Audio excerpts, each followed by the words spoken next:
두 번째 시간 시작할까요? 네, 3교시입니다. 앞에서는 지금 이제 2교시에 하나님과의 수직적 차원의 교제에 대해 살펴봤는데 이번 시간부터는 수평적 차원의 교제, 성도와의 교제에 대해서 살펴볼 텐데 이번 시간에는 성도와의 교제의 중요성, 그리고 성도와의 교제의 방법, 그리고 성도와의 교제의 사례, 특별히 사도 바울은 어떻게 다른 성도들과 교제했는가에 대해서 살펴보고자 합니다. 먼저 1번에 보면은 성도와의 교제의 중요성이라고 제가 써놨죠. 히브리서 10장 24절과 25절을 제가 거기다 써놨는데요. 같이 한번 읽어볼까요? 시작. 서로 돌아보아 사랑과 선행을 격려하며 모이기를 패하는 어떤 사람들의 습관과 같이 하지 말고 오직 권하여 그날이 가까움을 볼수록 더욱 그리하자.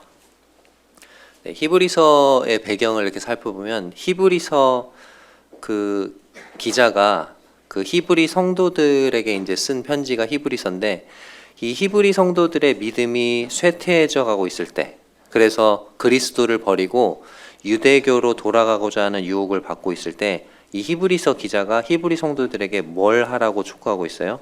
이 방금 24절과 25절에서 두 가지를 권면하고 있어요. 첫 번째는 서로 돌아보아 사랑과 선행을 격려하라. 두 번째는 모이기를 패하는 어떤 사람들의 습관과 같이 하지 말라. 즉 다시 말하면 한마디로 하면 모이기를 힘쓰라 라는 거죠. 자, 그러면 그 첫 번째 권면, 서로 돌아보고 다른 성도들을 돌아보고 더욱 사랑하고 더욱 선행을 하도록 격려하는 것. 자, 이것은 수직적인 교제예요? 수평적인 교제예요? 수평적인 교제죠. 그죠? 자, 두 번째, 모이기를 힘쓰라. 집회 빠지지 말고 잘 참석해서 말씀도 잘 듣고 성도들과 함께 교제도 하고 함께 찬양하고 또 성도들의 간증도 듣고 그러면서 그런 교제 가운데 거하라는 거죠. 자, 이것은 수직적 교제예요? 수평적 교제예요? 이것도 수평적 교제죠. 그러니까 히브리 성도들의 믿음이 쇠약해져 가고 있을 때, 하나님과의 수직적인 교제가 멀어져 가고 믿음이 침체되어 갈 때 처방약이 뭐예요? 그러니까 뭐에 힘쓰라? 성도들과의 수평적 교제에 힘쓰라는 거죠. 영적으로 상태가 안 좋을 때 성도들과의 수평적인 교제에 힘쓰면 성도들과의 수평적 교제를 통해서 나의 그 영적인 상태가 회복이 되고 강건해진다는 거죠. 그로 인해서 하나님과의 수직적인 교제가 회복되는 데 도움이 된다는 거예요. 한번 그런 경우 있은 적 없으세요? 주일 예배 때 나는 지금 영적으로 되게 침체된 상태였어. 심령이 메말라 있어. 하나님과 수직적인 교제가 잘 안 되고 있었어. 근데 예배 때 이제 기도 감사를 드리잖아요, 형제님들이. 다른 형제님이 하나님께 드리는 그 감사 기도로 내 마음이 촉촉하게 젖어드는 거죠. 그리고 그 형제님의 감사 기도를 통해서 나의 심령이 회복이 되는 걸 느낀 적 있으세요, 혹시? 그렇죠. 그러니까 성도들과의 수평적인 교제를 통해서 나의 하나님과의 수직적인 교제가 어떻게 될 수 있다? 회복될 수 있다는 거예요. 그렇기 때문에 성도와의 교제가 중요하다, 중요하지 않다? 중요하다는 거예요. 제가 어제도 말씀드렸죠. 수평적 차원의 교제가, 물론 수직적 차원의 교제가 더 중요하지만 수평적 차원의 교제가 수직적 차원의 교제에 영향을 미친다고 그랬죠. 그렇기 때문에 성도와의 교제가 되게 중요한 거예요. 그렇기 때문에 우리가 모이기를 힘쓰라고 또 말씀하고 계시는 거고, 서로 돌아보라고 하고 서로 격려하라고 하는 게 바로 그 이유입니다. 자, 2번, 성도와의 교제의 방법. 자, 앞선 시간에 제가 하나님과의 교제는 무엇과 무엇 두 축이 있다고 그랬죠? 말씀과 기도. 하나님의 말씀을 듣고 하나님께 기도하고. 이게 말씀과 기도가 하나님과의 그 수직적 차원의 교제에 있어서 방법이라면 성도들이랑은 어떻게 교제할까요? 교제의 방법이 뭘까요? 제가 어제 말씀드렸죠? 우리가 수평적 차원의 교제를 할 때는 누구로부터 받은 걸 나눈다고 그랬죠? 하나님으로부터 받은 것을 나누는 것. 먼저 수직적 차원의 교제를 통해서 받은 것을 성도들과 나누는 게 수평적 차원의 교제라고 했죠. 자, 하나님께 받은 것들을 나누는데 제가 거기 또 정리를 해놨죠. 자, 첫 번째, 하나님께 받은 말씀을 나누는 게 뭐예요? 말씀 교제. 지금 제가 하고 있는 게 뭐예요? 말씀 교제인 거죠. 자, 하나님께서 나의 삶에서 경험하게 하신 걸 나누는 건 뭐예요? 이게 간증입니다. 그렇죠? 자, 그 간증에다가 곡조를 붙이고 이렇게 한 것 해서 그걸 부르는 게 뭐예요? 그게 찬양이고 특성인 거죠. 그렇죠? 하나님께 받은 물질을 나누는 거. 이게 뭐예요? 연보고 헌금이고 또 나누어 주기가 되는 거죠. 어제 히브리서에 나누어 주기라고 했었죠. 하나님께 받은 돈을 드리는 것, 이거는 헌금, 연보가 되지만 하나님께서 나에게 주신 어떤 물질, 이런 것들을 나누는 거. 저희 교회에 허리 수술로 거동이 불편한 성도님이 계시는데 허리 수술을 받으셨어. 근데 나중에 들어보니까 허리 수술 때문에 이제 거동이 불편하시니까 자매님들이 그 집에 계속 반찬을 해다가 날르신 거예요. 네. 그리고 제가 코로나에 걸렸었는데 코로나로 격리가 되니까 아프잖아요. 빨리 나으라고 본죽 뭐 이런 걸 막 보내는 거예요. 배달을 보내고 과일을 보내시고 그렇게 되는 거죠. 코로나로 격리돼 있는, 이제 제가 코로나에 격리가 풀렸어요. 다른 성도님이 코로나 격리됐어요. 그러니까 뭐 어떻게 했을까요? 네, 저희 자매가 이제 또 막 열심히, 저는 이제 배달 갔다가 또 띵동 비대면이잖아요. 그러니까 놓고 갑니다. 맛있게 드세요. 이렇게 하고 이제 오는 거예요. 과일도 보내고 음식 배달도 보내고 또 요즘 젊은 분들은 배달 음식 사 먹으라고 기프티콘을 보내더라고요. 네. 자, 이런 게 다 뭐예요? 하나님이 나에게 주신 것을 성도들과 나누는 거죠. 나누고 공유하는 게 다 뭐라고요? 교제예요. 그렇죠? 그러니까 교제가 어려운 게 아니다. 교제는 되게 광범위하다. 그리고 우리가 나의 필요, 나의 사정을 나누는 것도 뭐겠어요? 이것도 교제죠. 나에게 필요한 것, 나의 사정, 형편을 다른 성도들과 나누는 거죠. 나의 삶을 나누는 거죠. 기도 제목을 나누고 이게 다 교제예요. 또 그런 기도 제목을 듣고 또 그 필요를 채워주고 그것도 교제죠. 제가 6번을 안 썼는데 6번 추가. 하나님께 내가 받은 은사나 재능을 나누는 것도 교제일까요, 그럼? 자, 지금 저는 제가 받은 은사를 나누고 있어요. 하나님께 말씀의 은사를 받았는데 그 은사를 나누고 있죠. 이것도 다 뭐예요? 교제예요. 여러분이 하나님께 받은 재능을 나누는 것도 그것도 교제입니다. 교제는 되게 우리가 생각하는 것보다 더 광범위하고 넓다라는 거죠.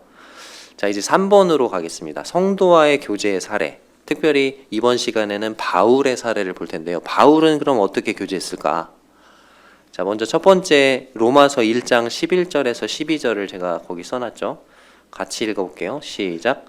내가 너희 보기를 간절히 원하는 것은 어떤 신령한 은사를 너희에게 나누어 주어 너희를 견고하게 하려 함이니 이는 곧 내가 너희 가운데서 너희와 나의 믿음으로 말미암아 피차 안위함을 얻으려 함이라. 자, 여기에는 어제 살펴봤던 교제라는 게 헬라어로 뭐라고 그랬죠? 코이노니아라는 단어가 직접 사용되고 있진 않지만 여기에 코이노니아와 비슷한 단어가 사용되고 있어요. 11절에 뭐라고 돼 있어요? 너희에게 뭘 어떻게 한다고요? 나누어 주어, 나누어 준다, 나눈다. 이게 코이노니아라고 했잖아요. 그렇죠? 사도 바울은 로마 성도들을 방문해서 교제하기를 원하고 있어요. 11절에 보면 바울이 로마에 가서 로마 성도들에게 나누어 주고자 했던 게 있어요. 그게 뭐예요? 뭘 나누어 주고 싶어요? 어떤 신령한 은사라고 돼 있어요. 영어 성경에는 some spiritual gift라고 돼 있습니다. 킹 제임스 흠정역에는 영적인 선물 이렇게 나와 있고 공동 번역에는 영적인 축복이라고 나와 있어요. 사도 바울이 하나님께 받은 영적인 선물 또는 영적인 축복을 로마 성도들에게 나누어 주기 원했어요. 자, 그러면 그 영적인 선물 또는 영적인 축복을 어떤 방법으로 나누어 주기 원했을까요? 제가 지금 여러분들 앞에서 하듯이 사도 바울도 로마를 가게 되면 로마 성도들에게 하나님께 받은 말씀을 로마 성도들과 함께 나누고자 했을 거예요. 그리고 사도 바울이 지금까지 선교를 하면서 하나님이 경험하게 하신 것들을 성도들 앞에 뭐 하기 원했을까요? 간증하기 원했을 거예요. 그렇죠? 어떻게 고난 가운데 하나님이 나를 보호해 주셨고 어떻게 인도해 주셨는지 그런 경험들을 간증함으로써 또 하나님께 받은 말씀을 나눔으로써 사도 바울은 로마 성도들과 함께 교제하기 원했던 거죠. 그리고 그 교제를 통해서 로마 성도들이 어떻게 되기를 원했어요? 11절 끝부분에 그렇게 나누어 주어 너희를 어떻게 하게? 견고하게 하려 함이니. 즉 로마 성도들이 그러한 교제를 통해서 영적으로 더 강건해지기를, 더 영적으로 강하고 튼튼하고 영적으로 성장하고 성숙하게 되기를 원했다는 거죠. 근데 12절을 보면 사도 바울은 일방적인 교제를 원하지 않았다. 사도 바울은 로마에 있는 성도들과 쌍방향의 교제를 갖기 원했다는 걸 알 수 있어요. 이게 뭐라고 되어 있습니까? 이는 곧 내가 너희 가운데서 너희와 나의 믿음으로 말미암아 어떻게 안위함을 얻으려 함이라? 피차라는 말은 뭐죠? 서로 격려를 받고자 한다는 말이죠. 그러니까 사도 바울은 자신의 믿음으로 인해서 로마에 있는 성도들이 격려받기 원했고 또한 로마 성도들의 믿음을 통해서 자신의 믿음이 격려받기를 원했다는 것입니다. 그러니까 교제를 그냥 나눠주기만 하는 게 아니고 교제를 주고 받음으로 인해서 서로의 믿음이 격려받고 영적으로 성장하게 되기를 바랐다는 거죠. 이해되시죠? 네. 그래서 사도 바울의 교제 사례 첫 번째를 살펴봤고 두 번째 사례.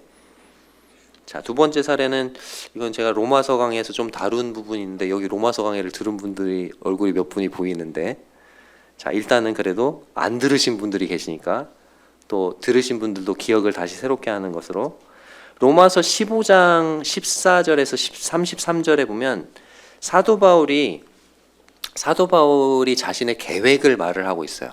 근데 사도 바울이 내가 죽기 전에 꼭 이 두 곳은 가야 돼요. 그렇게 얘기를 하거든요. 어디랑 어디를 가고 싶어 하는가? 이것도 그냥 이렇게 질문을 던지고 생각해야 되는데 전 노트에 다 줘가지고 사도 바울이 꼭 가봐야 될 장소를 두 곳을 꼽고 있는데 첫 번째는 어디냐면 23절에 나와 있는 것처럼 서바나입니다. 이 서바나가 어딜까요? 네, 스페인입니다. 제가 대학교를 입학을 했는데 제 친구가 서반어학과를 갔어요. 서반어학과. 그래서 서반어학과가 어딜까 했더니 스페인어학과였어요. 그러니까 서바나라고 하는 곳이 어디예요? 스페인이에요. 자, 스페인인데 스페인으로 갈 때 어디를 거쳐서 가기 원해요? 서바나로 갈 때 너희에게 가기를 바라고 있었으니 그렇게 돼 있죠. 23절에. 그러니까 로마를 들렀다가 24절에 보면 지나가는 길에 너희를 보고 로마 성도들을 만나가지고 교제를 한 다음에 너희와 사귐으로 교제를 함으로 얼마간 기쁨을 가진 후에 로마 성도들이 너희가 그리로 스페인으로 나를 보내주기를 바랍니다. 스페인 선교를 이렇게 보내주기를 바라는 거죠. 이해되셨어요? 자, 또 한 곳은 어디예요?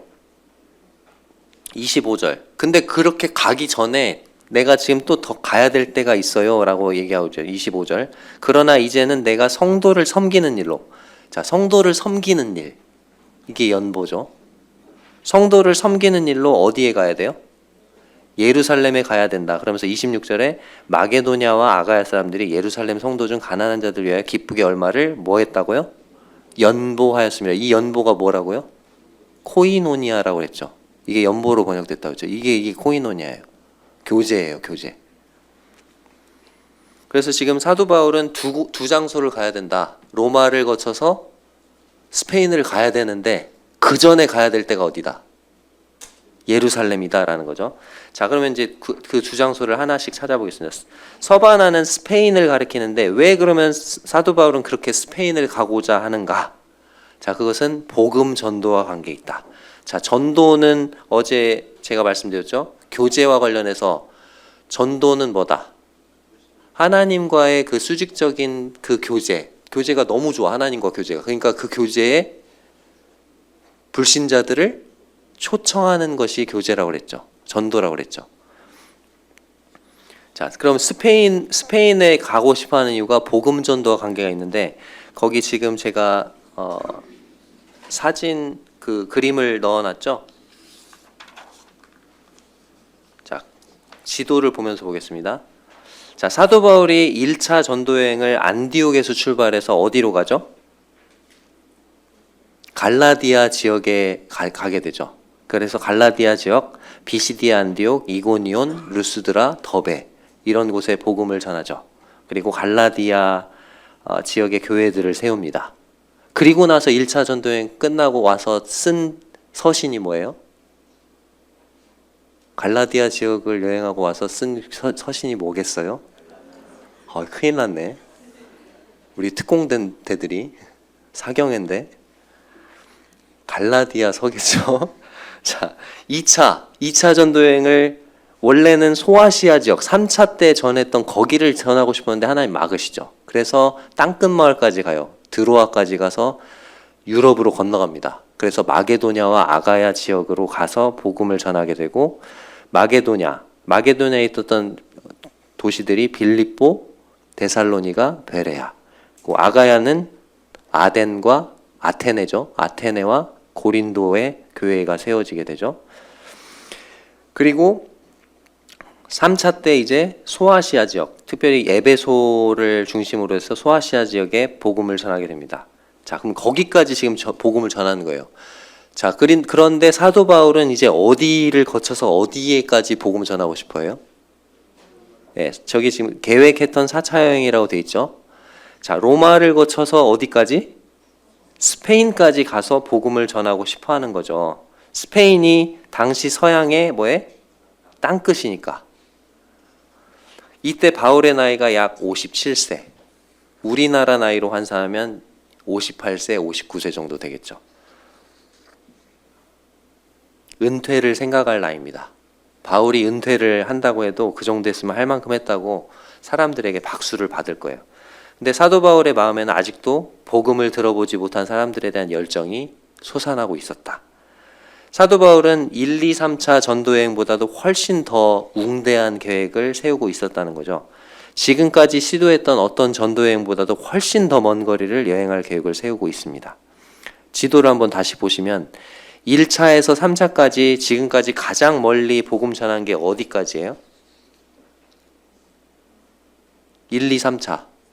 가장 멀리까지 간 게 어디예요? 마게도냐 아가야까지잖아요. 그렇죠? 근데 지금 사도 바울이 계획하고 있는 그 4차 여행은 그것의 2배가 훨씬 넘죠. 그죠? 그 지도에 보면 안디옥이 있는데 그 안디옥 바로 한 1cm 아래 정도에다가 점을 찍어 보세요. 그리고 거기다 예루살렘이라고 써 보세요. 거기 그 정도가 예루살렘인데 실제로 이 예루살렘에서 아가야까지 100길로 1300km래요. 1300km. 그리고 아가야에서 로마까지 100길로 1100km. 그리고 로마에서 스페인까지가 또 1100km. 자, 1차, 2차, 3차 전도여행의 거점이 어디였죠? 어디서 출발해서 어디로 돌아가요? 다 안디옥 교회였죠. 항상 전도여행은 안디옥에서 출발해서 안디옥으로 돌아왔는데 근데 스페인은 보니까 안디옥에서 출발해서 가기에는 어때요? 너무 멀다. 그러니까 거점 역할을 해줄 교회를 바꿔야 된다. 거점 역할을 해줄 교회를 안디옥에서 이제 어느 교회로? 로마 교회로 바꾸고자 한 거예요. 스페인 근처에 있으면서 이 사도 바울의 스페인 선교의 거점 역할을 해줄 만한 그런 교회, 그 역할을 감당해 줄 교회가 로마 교회였던 거죠. 그래서 로마 교회를 방문하고 나서 로마 교회에서 자신을 스페인 선교로 파송해 주기를 바라는 대목이 아까 23절과 24절에 나와 있는 거죠. 이제는 이 지방에 일할 곳이 없습니다. 23절에 나와 있죠. 또 여러 해 전부터 언제든지 스페인으로 갈 때 여러분에게 가기를 바라고 있었습니다. 이는 지나가는 길에 스페인으로 지나가는 길에 여러분들을 보고 먼저 여러분과 함께 사귐을 갖고 얼마간 기쁨을 가진 후에 여러분들이 저를 그리로 스페인으로 파송해 주기를 바라기 때문입니다. 이렇게 얘기를 하는 거죠. 사도 바울이 원했던 최종 목적지는 어디예요? 서바나, 스페인이죠. 로마에 가서 로마 교회 성도들과 교제한 후에 로마 교회 성도들이 자신을 스페인으로 파송해주고 자신의 스페인 선교를 지원해주기를 바랬던 거죠. 자, 그렇게 선교사의 필요를 채워주는 일 역시 뭘까요? 교제이죠. 교제.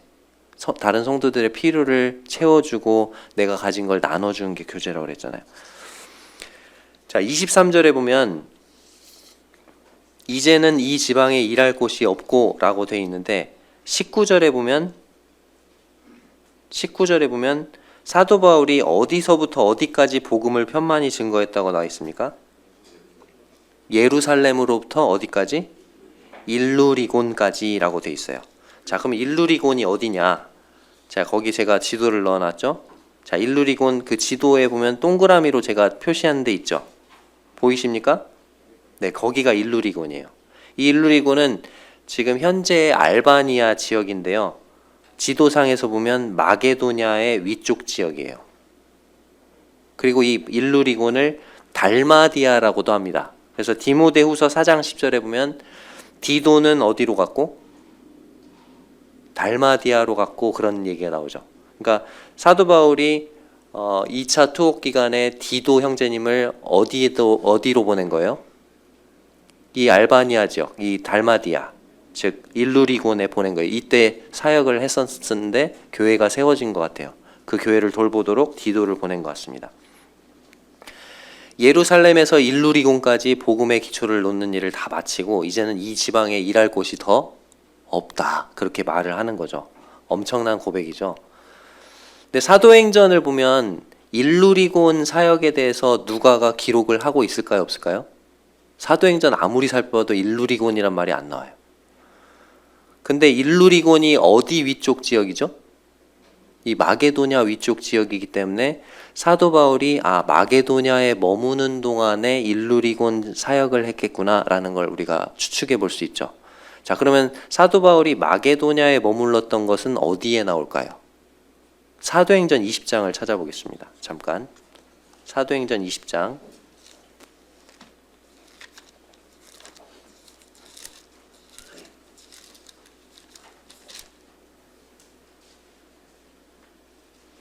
사도행전 20장 1절 2절. 20장 1절 2절. 사도행전 20장 1절 2절. 신약성경 222쪽입니다.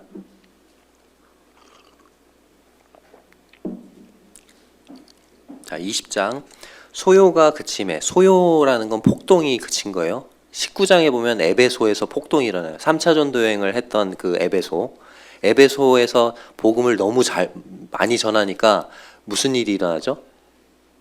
에베소 가면은 많이 파는 게 있었어요. 저희 그 남원에 오시면 춘향이 빵, 춘향이 관련된 걸 많이 팔거든요. 근데 에베소는 뭐가 유명하죠? 아데미 여신상 또는 신전 모형 이런 거를 팔았어요. 근데 복음을 많이 전하니까 어떻게 됐어요? 사람들이 막 복음을 듣고 구원받으니까 신전 모형 사요, 안 사요? 안 사요. 그러니까 은장색들이 그거 만들어 파는 사람들이 이 바울 이놈 때문에 우리가 망하게 생겼다 그래가지고 막 선동을 하죠. 그 에베소 시민들 선동을 해가지고 막 폭동이 일어나죠. 근데 그 폭동 때문에 이제 떠나게 되는 거예요. 사도 바울이. 소요가 그침에 폭동이 그쳤어요. 바울이 제자들을 불러서 권한 후에 작별하고 떠나요. 에베소를. 그리고 어디로 가요? 마게도냐로 가요. 마게도냐. 그리스의 북쪽이죠. 이 마게도냐로 갔는데 2절에 보면 그 지방으로 다녀가며 그랬죠. 여러 말로 제자들에게 권하고 그 다음에 헬라에 이르러 이렇게 돼 있어요. 이 헬라는 이제 헬라가 그리스인데 북쪽이 마게도냐니까 헬라로 갔다는 얘기는 남쪽 아가야 지역으로 갔다는 얘기예요. 자, 지금 2절에 그 지방으로 다녀가며 여러 말로 제자들에게 권하고 이렇게 한 줄로 나오는데요.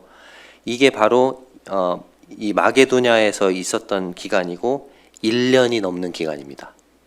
그 밑에다 써놓으세요. 1년 넘는 기간. 그리고 일루리곤 사역 이렇게 써놓으세요. 일루리곤에서 복음 전하는 게 바로 이때구나라는 걸 알 수 있죠. 자, 그러면 마게도냐에서 사도 바울의 선교 사역을 가장 열심히 후원했던 교회가 있죠. 사도 바울이 그 교회에 보낸 편지에서 너희가 첫날부터 지금까지 복음을 위해서 협력해 왔어. 그러면서 막 너희가 나를 위해서 나를 잊지 않고 쓸 것을 보내줬고, 그리고 너희가 그렇게 보내준 그것들이 하나님께서 기뻐 받으시는 향기로운 제사야. 막 이렇게 하면서 칭찬하고 감사를 표하는 교회가 있어요. 어느 교회예요? 빌립보 교회죠. 그렇죠? 사도 바울의 선교 사역을 가장 열심히 후원했던 교회는 빌립보 교회. 근데 그 빌립보 교회에 누가 있었을까요? 누가가 있었어요. 누가. 아마도 빌립보 교회가 사도 바울이 일루리곤 지역의 복음을 전하는 그 사역을 도왔을 것이고, 누가는 엄청 겸손한 사람이죠. 자기 이름을 드러내지 않아요. 그러면 사도 바울은 지금 자신이 계획한 이 스페인 선교를 이루었을까요? 이루지 못했을까요? 네. 많은 선교학자들이 아마도 1차 투옥과 2차 투옥 사이 4년간 석방기간이 있었는데 그 4년간 석방기간 동안에 스페인에 가서 복음을 전했을 것으로 추정하고 있습니다. 사도 바울이 61세, 62세 때 1차 투옥을 겪고요. 그때는 가택연금 상태였죠. 63세에서 60세까지 4년간 석방기간이 있었는데 그때 아마도 스페인에 가서 선교를 했을 것으로 봅니다. 그리고 67세 때 2차 투옥이 되고 순교를 하게 되죠. 로마의 클레멘트라는 사람이 이렇게 했었어요. 고린도인들에게 보낸 첫 번째 편지에서, 그 편지가 AD 96년, 97년경에 쓰여진 편지인데 바울이 순교한 지 약 30년 후에 쓰여진 편지죠. 거기서 그 클레멘트가 이렇게 얘기했습니다. 바울은 온 세상에 의를 가르쳤다. 그리고 서방의 한계 지점에까지 이르러 통치자들 앞에서 증거했다. 그리고 초대 교부인 크리소스톰은 이렇게 말했습니다. 바울이 로마에 체류한 이후에 스페인으로 갔다는 사실은 의심의 여지가 없다. 그리고 라틴어 성경을 번역했던 제롬은 이렇게 얘기했습니다. 바울이 네로에 의해 추방당한 이후에 그리스도의 복음을 서쪽에, 즉 스페인에 증거했다. 그리고 바울의 기질상 바울의 기질은 한 번 마음 먹으면 그냥 지나치지 않는 담즙질이었을 것이다. 그렇게 얘기를 하죠. 이 네 가지 기질 혹시 아세요? 네 가지 기질이 뭐죠? 다혈질, 두 번째 담즙질, 세 번째 우울질, 네 번째 점액질. 자, 이 네 가지 기질을 한마디로 정의하면 성격이 이렇게 해요. 다혈질, 재밌게 하자. 그 다음에 담즙질, 내 식대로 하자. 그 다음에 우울질, 완벽하게 하자. 완벽하게 자꾸 하려고 하니까 우울해지는 거죠. 네 번째, 점액질은 뭘까요? 사이좋게 하자. 자, 근데 사도 바울은 무슨 기질이다? 담즙질, 내 식대로 하자. 한번 마음 먹으면 해야 돼. 저는 무슨 기질일 것 같아요? 네, 저는 우울 점액입니다. 네, 완벽하게 하면서 사이좋게 하려고 해서 스트레스를 많이 받아요. 자, 아무튼 그래서 사도 바울의 기질이나 그 앞에 그런 기록들을 봤을 때 사도 바울은 스페인 선교를 이루었을 것이다. 자, 사도 바울의 삶의 계획을 움직이고 있는 커다란 하나의 축이 뭐예요? 복음 전도였어요. 그리고 그 복음 전도는 우리가 지금 살펴보고 있는 이 교제와 비교해서 살펴볼 때 복음 전도는 바로 뭐라고요? 하나님과의 이 수직적인 그 교제 가운데, 그 교제가 너무 좋아서 그 교제 가운데 불신자들을 초청하는 일이죠. 그 일에 자신을 드리는데 자신의 삶을 사용했다는 거죠. 사도 바울의 삶을 움직이는 커다란 하나의 원동력, 그것은 바로 복음 전파였어요. 불신자들을 하나님과의 교제에 초청하는 일. 여러분들의 삶을 움직이는 원동력이 바로 그와 같이 되시기를 바랍니다. 자, 두 번째로 사도 바울은 예루살렘에 가야 한다고 그랬죠. 자, 왜 가야 한다고 그랬죠? 성도를 섬기는 일로, 연보를 전달하는 일로. 자, 사도 바울이 전도 여행을 1차, 2차, 3차 전도 여행을 그렇게 하면서 그렇게 바쁘고 분주하게 살면서도 한 가지 잊지 않고 계속해서 추진해 온 한 가지 프로젝트가 있는데 그것은 바로 뭐다? 예루살렘에 있는 가난한 성도들을 위한 연보 프로젝트다. 그래서 사도 바울은 자신에 의해 세워진 교회들이 예루살렘에 있는 가난한 성도들을 돕도록 계속 격려했어요. 그리고 어제도 말씀드렸지만 이 연보라는 단어가 헬라어로 코이노니아다. 교제의 다른 말이라고 그랬죠. 연보, 다른 성도들의 필요를 채워주는 그 연보가 바로 교제라는 거예요. 사도행전 20장 4절에 보면 예루살렘 연보에 참여한 교회들의 목록이 나오고 제가 그걸 정리를 해놨습니다. 자, 마게도냐 교회들의 대표들이 나오죠. 베레아 사람 소바더가 나오고 아리스다고 세군도 데살로니가 사람이고요.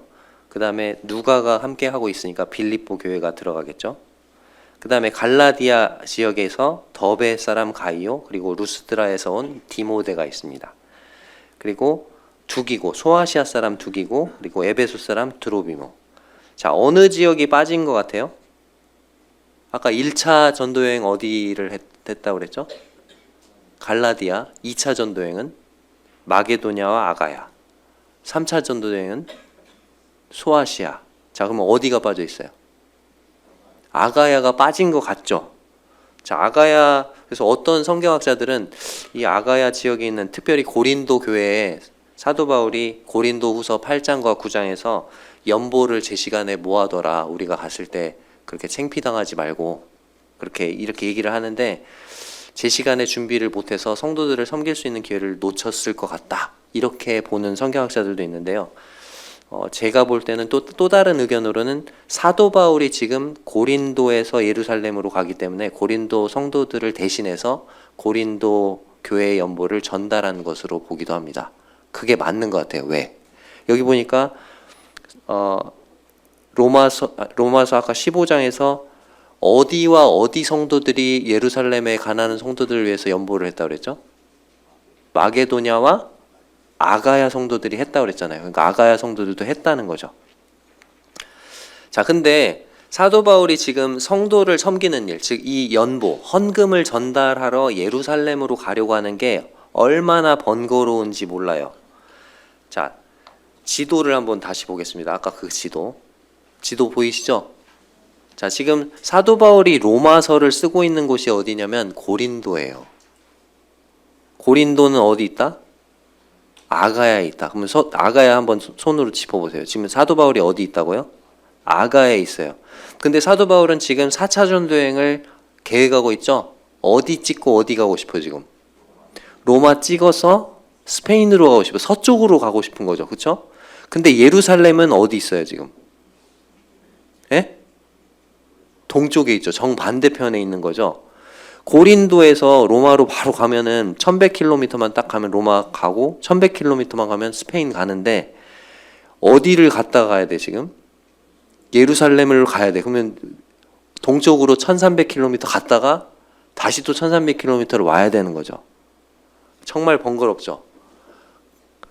근데 그게 다가 아니에요. 지금 예루살렘의 가난한 성도들을 위한 헌금을 전달하는 이 일이 목숨이 위협받을 수 있는 그런 일이에요. 자, 이때 당시 교통수단이 뭐죠? 배예요, 배.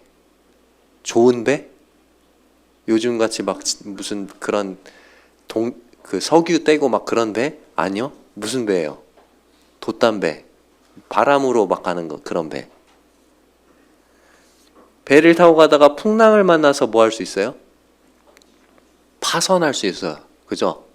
사도 바울이 고린도후서에서 자기의 난파 경험을 얘기하죠. 파선 몇 번 했대요? 3번 했다고 얘기했어요. 고린도 후서에서.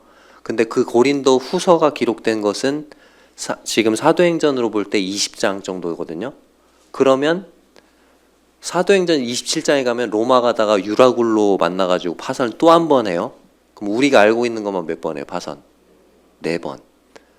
여러분이 세월호를 탔어요. 세월호에서 살아남았어요. 다시 배 타고 싶으세요? 근데 사도 바울은 배를 또 타죠. 복음 전도를 위해서. 그리고 여기 지금 예루살렘 성도를 위한 그 연보를 전달하기 위해서. 배 파선에서 죽을 수도 있고 또 지금 큰 액수의 거액의 연보를 가지고 가는 일이니까 누구를 만날 수도 있죠? 강도를 만날 수도 있어요. 그리고 예루살렘에 가면은 누가 기다리고 있어요? 예루살렘 가면은 자기를 반기는 사람들이 물론 있겠죠. 근데 누구도 있죠? 사도 바울이 예루살렘에서 파송받았죠. 원래 다메섹으로 뭐 하라고? 그리스도인들 체포하라고. 근데 갔다가 어떻게 됐죠? 바뀌어서 돌아왔잖아. 지금 배신자가 돼서 왔잖아. 그러니까 예루살렘 가면은 사도 바울에 대해서 이를 갈고 죽이려고 하는 그런 사람들이 있잖아요. 실제로 사도행전에 보면은 사도 바울을 죽이기 전에는 우리가 먹지도 마시지도 않겠다. 막 그런 음모를 꾸미는 사람들이 있었단 말이에요. 사도 바울은 또 예루살렘에 가는 동안에 그런 얘기를 해요. 사도행전에서 나는 예루살렘에서 죽을 것도 각오했다. 그런 얘기를 하거든요. 그리고 여기 15장 31절에 보면 로마서 15장 31절에 보면 기도 제목을 요청하는데 기도 제목에 뭐라고 나와 있어요? 로마서 15장 31절 나로 유대에서 순종하지 아니하는 자들로부터 복음을 순종하지 않는 그 믿지 않는 유대인으로부터 뭘 받게 해달라고? 건짐받게 해달라고 기도하고 있잖아요. 자, 여러분들이라면 어떻게 하시겠어요? 지금 이런 상황이라면 나는 지금 로마 거쳐서 스페인 선교 가고 싶은데 지금 고린도에 있어요. 근데 예루살렘에 헌금을 전달을 하는 일도 해야 돼. 어떻게 해야 될까요? 요즘 같으면 참 편하잖아요. 선교지에 어떻게 하죠? 우리 헌금 보낼 때? 직접 가서 전달하나요? 아니죠. 선생님 계좌번호 찍어주세요. 그럼 바로 거기로 송금하잖아요. 그렇죠? 근데 그게 안 돼. 이때는. 그리고 아까 지금 제가 그 각 교회 대표들을 목록을 적어놨었잖아요. 각 교회 대표들이 가니까 그 대표들에게 같이 그냥 전달해달라고 그렇게 대표들만 보내면 안 될까요? 자, 사도 바울이 꼭 가야 할 이유가 있었어요. 첫 번째 이유는 이 연보 프로젝트를 누가 맨 처음 추진하고 계획했죠? 사도 바울이 계획하고 추진한 거죠. 그렇기 때문에 이 일을 본인이 직접 가서 연보를 전달하기 원했고, 두 번째 이유는 31절에 나와요. 31절 로마서 15장 31절. 자, 두 번째 기도 제목이 나오는데 첫 번째 기도 제목은 유대에서 그 예루살렘 갔을 때 믿지 않는 유대인들로부터 나를 건짐받게 해달라고 기도 제목을 요청하고, 두 번째 기도 제목이 나와요. 뭐라고 되어 있어요? 예루살렘에 대하여 내가 섬기는 일을 성도들이 받을 만하게 하고, 예루살렘 교회에 헌금을 전달하는 이 일을 그 성도들이, 예루살렘 성도들이 받을 수 있도록 기도 제목을 요청해요. 이상한 기도 제목 아니에요? 강릉 명주로 교회에서 예를 들어서 원주 북부교회에 1억을 헌금을 했다. 원주 북부교회 어떨 것 같아요? 좋죠. 아주 고개를 세차게 흔드신데 아주 좋다고, 감사하다고, 그냥 바로 받잖아요. 그렇죠? 근데 이상하게 이 연보를 예루살렘 성도들이 잘 받을 수 있게, 받을만 할 수 있도록 기도 요청을 하고 있죠. 왜 이런 기도를 요청할까요? 지금 이 연보를 한 교회들이 어떤 교회죠? 이방인의 교회들이에요. 그렇죠? 근데 예루살렘에 있는 성도들은 순수 유대인들이죠. 자, 물론 구원받은 사람들도 있지만, 구원받았지만 어떤 사상이 뼛속 깊이 박혀 있어요? 이방인들은 부정해, 죽은 개와 같다. 이런 사상을 가지고 지금까지 살아왔던 사람들이잖아요. 그러니까 이방인들이 우리를 위해서 헌금한다고? 이거를 잘 받을 수 있도록 그렇게 기도를 하는 거죠. 이 연보를 그 예루살렘에 있는 유대인 성도들이 받아들인다는 것은 유대인과 이방인이 어떻게 되는 거죠? 그리스도 안에서 하나가 되는 거고, 이게 온전한 교제를 이루는 거죠. 그렇죠? 근데 이 연보를 거절했어. 이방인들이 했다고? 감히? 나는 이방인들이 한 연보 못 받을 수 없어. 그러면서 거절해버리면 어떻게 되는 거예요? 유대인과 이방인이 그리스도 안에서 하나가 되지 못하는 걸 의미하게 되는 거고, 온전한 교제가 이루어지지 못하는 거죠. 그렇기 때문에 이 연보를 전달하는 일은 매우 중요했다. 그래서 이방인 대표들만 보낼 수 없었다. 사도 바울은 이방인의 사도이면서 동시에 어떤 사람이죠? 유대인이에요. 그쵸? 그래서 유대인과 이방인을 하나로 화합하는데 그 역할을 할 수 있는 그런 사람인 거죠. 그래서 사도 바울은 연보를 전달하는 일이 매우 번거롭고 또 위험했지만 기꺼이 이 일에 자신을 들였습니다. 성도를 섬기는 일이라면, 이게 교제잖아요. 이 일이라면 수천 킬로미터를 여행해야 하는 불편함과 번거로움이 있을지라도, 또 자신의 목숨이 위협을 받을 수 있다 할지라도 어디든지 달려갈 준비가 되어 있었어요. 31절에서 33절까지 사도 바울의 기도 제목들이 세 가지가 나오는데, 첫 번째는 아까 우리가 살펴봤죠. 유대에서 순종하지 않은 자들로부터 건진받도록. 두 번째는 예루살렘에 대하여 섬기는 일, 이 연보를 성도들이 받을만 할 수 있도록 기도 요청을 했고, 세 번째 기도 제목이 뭐예요? 32절에 나와 있죠. 나로 하나님의 뜻을 따라 기쁨으로 너희에게 나아가 너희와 함께 편히 쉬게 하라, 이렇게 되어 있는데, 자, 사도 바울은 로마에 어떻게 가기 원했을까요? 편히 가고 싶어 했겠죠. 근데 로마에 어떻게 갔어요? 로마 네, 죄수로 결박돼서 갔어. 그렇죠? 근데 그게 하나님의 뜻이었어요. 하나님의 뜻을 따라 가기를 기도했잖아요. 그렇게 죄수로 결박되어서 로마에 가는 것이 가장 안전한 길이었어요. 사도 바울에게는. 왜냐하면 로마 군인들의 호의를 받으면서 가는 길이었고, 그리고 그렇게 죄수로 결박이 되어서 가야 누구를 만날 수 있어요? 가이사에게 항소했잖아요. 그죠? 그래서 로마 황제 앞에 서서 복음을 전할 수 있었어요. 만약에 결박되지 않고 황제를 만나고 싶은데요, 그러면 만나줄까요? 황제가? 안 만나주죠. 그래서 그 사도 바울의 기도 제목이 자기가 기대했던 방식은 아니었지만 하나님의 뜻 안에서, 하나님의 방법대로 이루어진 것을 봅니다. 하나님은 유대에서 그 믿지 않는 유대인들로부터 사도 바울을 건져내셨고, 또 예루살렘 성도들이 그 연보를 잘 받았던 것 같아요. 그리고 로마에 하나님의 뜻 안에서 안전하게 도착하게 됩니다. 자, 이번 시간 말씀을 한번 정리를 해볼게요. 자, 우리 첫 번째, 성도들과의 교제의 중요성에 대해서 살펴봤습니다. 성도와의 교제가 왜 중요하죠? 이 성도와의 수평적 차원의 교제가 하나님과의 수직적 차원의 교제에 영향을 미친다고 그랬죠. 이 성도들과의 교제를 통해서 하나님과의 교제가 회복될 수 있다고 그랬죠. 자, 두 번째, 성도와의 교제의 방법. 하나님과의 교제의 방법이 말씀과 기도라면 성도와의 교제의 방법이 다양했죠. 그렇죠? 다양했고, 이 교제는 우리가 생각하는 것보다 훨씬 더 폭이 넓고 다양하다고 했습니다. 그리고 성도와의 교제 사례를 살펴봤죠. 사도 바울. 예. 사도 바울은 로마에 가서 그 로마 성도들과 함께 피차 교제를 통해서 자신이 가진 은사를 나눠주고, 또 그 성도들과의 교제를 통해서 피차 격려를 받기 원했어요.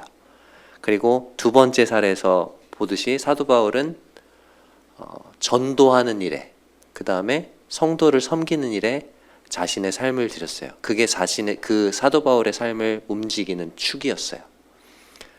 이 자리에 계시는 여러분들도 여러분들의 삶을 계획하실 때, 또 여러분들의 삶을 움직이는 그런 원동력이 이와 같이 복음 전도, 그리고 성도를 섬기는 일, 큰 의미에 있어서는 교제와 관련된 일들이죠.